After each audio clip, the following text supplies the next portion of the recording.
Hello and welcome. Today we're going to be doing a quick little look at all the different merchants that are in Affinity Siege. To give you a better idea of what they sell, how to sort of trigger them, some rarer than others, and just to give you an idea of some of the items and stuff that they sell. Just as a handy little tool, just in case you're unsure. Using the merchants is probably one of the best ways to really get ahead, particularly using the main one that you can just access at any time. These other ones tend to be a bit harder to get and some of them extremely rare in some cases, at least from my testing. However, so what I've figured out, or what appears to be the case, is the quickest way to reset or get a new merchant to respawn is by exiting the game, opening the game up, do one tour, and at least from my testing, there seems to always be a merchant in that instance. It's a random merchant. I haven't been able to find any kind of consistency in what triggers what merchant. Do note that all my testing is based on quick looting, so still not 100% sure if there is any triggers on the amount of loot you get back, but from as far as I can tell, it is random. But the quickest way so far to reset the merchant or to get a different one is to load in. If you haven't bought anything from the merchant, clear the merchants out, then exit, come back, do a tour, and it will refresh to the same or a different vendor. Normally it's a different vendor. However, there's a couple things we need to understand. So the vendor will rotate naturally every 2 to 3 tours. So come and check after every tour really, but generally you won't get a new vendor until you've completed 1, 2, or 3 tours. So absolutely, generally every 2 tours you'll get a new vendor. Keep in mind you will generally get the same vendor twice in a row. That's pretty common, you'll find. The key thing to note though is you need to buy and clear out their store if you want their items to refresh, because if you don't, you'll come back after a tour and they'll have all the same items, at least from my testing. And I'm pretty sure that applies to all the vendors. Yeah, make sure, particularly if you do get the rarer vendor that will be coming soon, make sure you clear them out or at least buy some things and then come back, and it should actually generate a new inventory that you can then purchase again if you get them the second time. They won't always be there 2 times in a row, but generally they are. Just something to take note of. So one of the first things we're going to take a quick look at is probably the fastest way to get ahead early and mid game is using your merchant moniker. Oh man, can you get a lot of gear relatively cheap and effectively in terms of scale of time? Highly recommend using Monica. Now, the thing is, we have some great information that's been provided and calculated by Akira. Thank you very much. I'll just bring this up for you guys. Yes, my famous notepad format. Gotta love it. However, some really handy information here. So on the left here, we have all the different prices of all the different resources that Monica sells. So at the beginning, some of these seem crazy expensive, but as you go on, it gets more relatively cheap and easy to maintain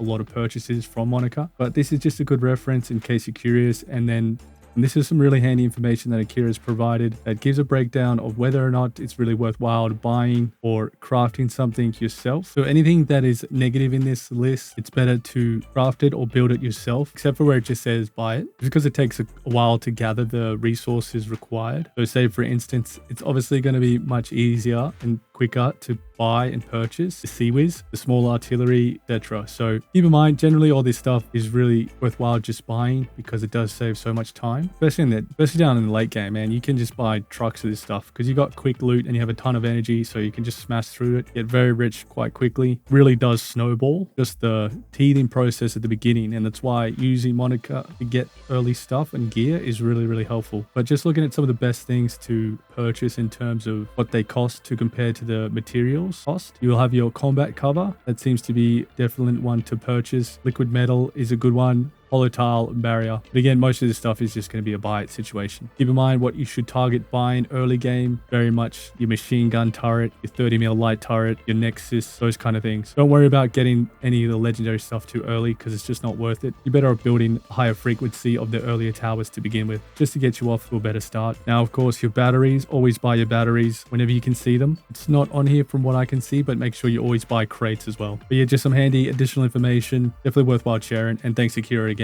for sharing this and doing the calcs. And what I should have mentioned is it's the guide for buying things in the shop to maximize gold efficiency. I will put a link to this in the description so you can have a look at yourself whenever you want, but it does give you a few options here where you can really maximize your gold efficiency. So worthwhile to know when we're talking about merchants. So in summary, Monica is very overpowered. Use her as much as you can, focusing on your material crates, your power, your generators, etc. Now we'll just very quickly touch on the ammo trader that you'll see very early in the game as well. I think it's just after you get out of the forest area. Ammo trader, early game, very, very useful. Mid game, very, very useful. Constantly buying ammo, and then ammo crates, high explosive and detectors. Keep in mind, high explosive can remove certain rock obstacles in certain situations. We'll cover that in a little bit more detail another time. However, the other thing which I did not know for a very long time or really pay attention to, you can also sell those mission items, and this is pretty much the only use for them. So always sell these. You can exchange it for time, which is going to make you research things much faster, or a selected thing much faster, and you can also exchange it for tech points, allowing you to get more research done much quicker. And I didn't realize this for a long time, so just a quick one. And obviously you can refresh too if you want to sell some. So we could just go sell these, we get 50 tech points. So we've sold them all, but if we refresh, there we go, and we can also sell some other ones. So there you go, really handy, but we'll just leave it there for those two. So now we're going to go through the different merchants in kind of a bit of detail. I'll also just put up the most common items you'll find somewhere during explaining the different vendors. The video is a bit of mix of me live testing, cutting to the more well thought out explanations, but this will give you a pretty good idea of all the different merchants, what they're going to stock, what to expect, and now you know how you can sort of rotate them a bit quicker. The quickest way is playing a tour, checking if there's one there. If there's not, exit the game, come back in, play a tour. Now from my understanding, it can be any tour, and then go to the shops and you should see a vendor. It seems to be generally your first run in, the first tour of loading the game is a merchant. Let me know if you find different results, but that's what I've found in testing, and I've done this, I don't know, almost 30 times now just to test the vendors. So interesting experiment, but let's get into it a bit more detail now. As always, if you get anything out of this at all, please consider like and subscribing. Really goes a long way. I'll put some chapters to make things easier, to speed that up for you. Otherwise, let's go shopping, boys. This poor sword doesn't even have a name. It's just the merchant. Now let's see what he's selling. Oh, the merchant. This is the real potent one now. It's very rare that you see this. At least in my experience, I don't see this guy very often. I've been waiting for this guy. I can trade the vintage weapon, the golden deagle, for the cruiser cannon barrels. Now, I've already got a stack of these, but the best way to use these Desert Eagles is to be trading them for these cruiser barrels. Now, we can only exchange one, unfortunately, so that's a little bit of unfortunate. You can see here I've got a ton of them, 162 owned. That's kind of crazy. Fortunately, I can't build a ton of them because I'm missing all the other stuff. But if we grab these, what can I... So I need to exchange a spray. So I don't have a spray to trade. Chain reaction. This is a great one to grab, and it's asking for an explosive arrow. So some of these I don't have. But your repeaters, that's a really great item to get. We can trade that for the vintage watch. A battery, we can get 5 batteries from this guy if you have enough data relays. So that's perfect. We'll grab that. Matter Reconstructor. We'll grab the golden cup for this, and we can only get one. That's interesting. Not sure why you can only get one, but that's right. That's something we can still exchange. So we've got the drone core, so we can get one of those for some diamonds, which we will trade. You can get the recruitment beacon for swapping nano chips. As you can see, we can just get a few different other bits and pieces. So some really good exchange here. Scrap metal, 20 scrap metal for electrical component. It's a banger of a deal. Absolute golden deal there. Pretty much stole it from this merchant.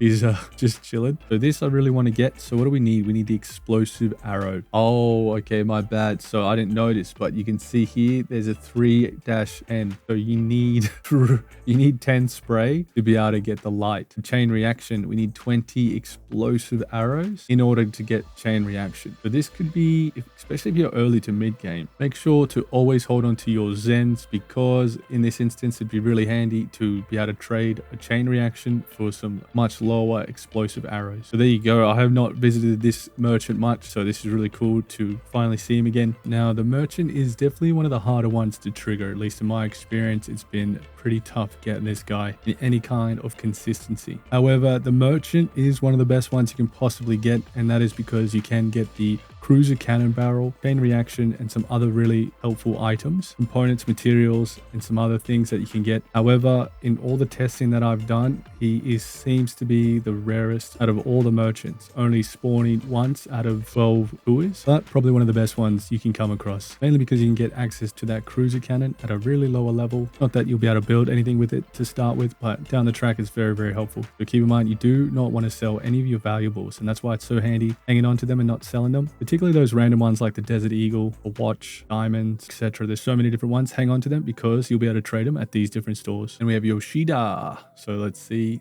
any different? Pretty much the stock standard, almost identical, it almost looks like, from the last time we purchased things from this particular merchant. However, this time we can sell some ore, which I wouldn't do anyway because you need that for constructing certain things, and same with the solvent, but I do have a lot of solvent, so let's just sell some of that, shall we? And then you see your typical comics, magazines, movies you can sell as well. If we escape, we can go to sell, and we can also consider selling some of these other items that we might want to sell. If we have a look and we compare, so we can sell one of these for 66, selling it at the merchant. I don't know why it said I had 168 of these because I certainly do not. Wonder, that definitely sounded crazy to me. But let's have a look. So for magazines, if we wanted to sell them, scrolling, keep on scrolling.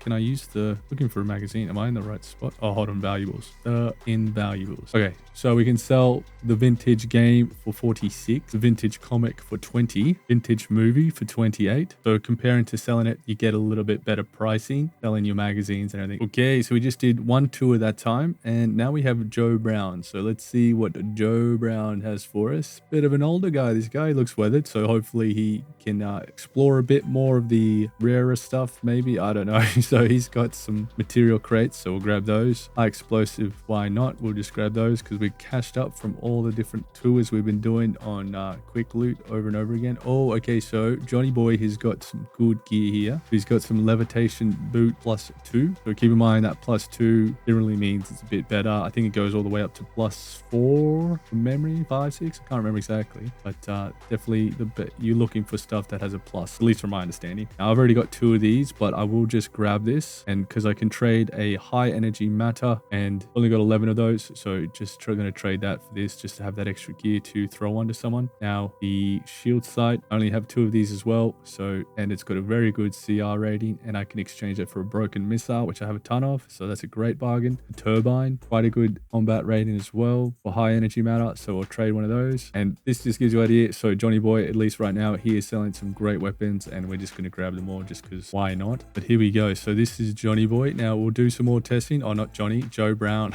Don't know why I thought his name was Johnny. Joey Brown, not Johnny. Yeah, I've just done another tour, and we have a Joe Brown still here. So let's see what he's got to offer. He's reset, and we get in some material crates again and some batteries. Just grab everything here because we are cashed up. Buy all button, I'm sure, will be coming soon. So Joe Brown, what else has he got to trade? Oh, wow, he's got some more armor here. So again, it's pretty decent combat rating. So I'm just going to be buying all this. Oh, and what have we here? We have Maestra. I haven't seen this after many tries. I haven't seen this vendor. Oh, okay, and she's selling drone core. That's pretty handy for diamonds. So we won't worry about that one. Or you can get the high energy matter in exchange for vintage statues. Now, I don't have too many vintage statues, but I'm guessing this will be a much more worthwhile purchase rather than selling the vintage statue. And again, same for your diamonds. So it looks like her stock has replenished. Need to get some ore and trade a gold cup, which we will, for the Reconstructor and the intricate component, the graphics card. Nothing too crazy. Intricate components we can only get 1 of. Still nice. Drone core, we've only got 4 of, so we'll just hang on to those just in case. Then there's the drone cores, but we'll hang on to our diamonds, so we won't worry about them. So we'll see, only able to trade the drone cores. But that will pretty much conclude our testing, and I'll probably look to maybe do this video a little bit different to what I'm doing it now, just to make it a little bit more informative and shorter. However, if you did get anything out of this, please consider liking and subscribing. I really appreciate it. And these are the vendors of Outpost Infinity Siege.